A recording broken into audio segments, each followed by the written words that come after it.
Chapter 11, Section 1.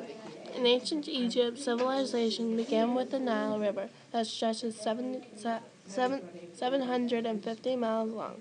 There were two regions. The southern region was called Upper Egypt, and the northern region was called Lower Egypt. The Nile flooded, and the land became more fertile so they could grow crops. These regions were ruled by a pharaoh. Section 2. In the Old Kingdom, the Egyptian empire became more complex and bigger, and eventually had classes of people. As they grew larger, they began to trade with their neighbors. The government became more organized, disciplined, and highly religious. Worshipping all six gods was a part of daily life in Egypt. Also, many customs focused more on what happened after they died. They believed in the afterlife. Therefore, they believed they had a ka, or a life force, that came out of the body and lived in the tomb. This is why they built pyramids and filled them with resources and mummified the more wealthy people so their bodies would stay preserved.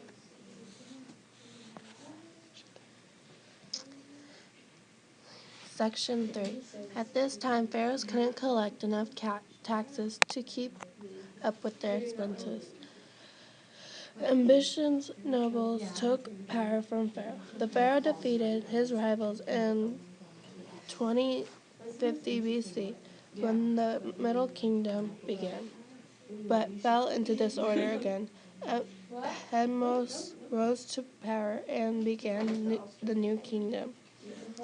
The empire expanded, so did trade. People that traded made trade routes. Ramses the Great of Egypt and the Hittites tied in war. Tenanhu invaded a century later and were defeated. They had many jobs like scribes, artisans, artists, and architects, merchants, traders, soldiers, farmers, and other things. Section 4. Don't look up anything that's Art not to do with Art had a huge influence on the Egyptian empire. They made their temples look beautiful by painting the walls very realistically. They also used hieroglyphics, which was often written on a long-lasting product called papyrus.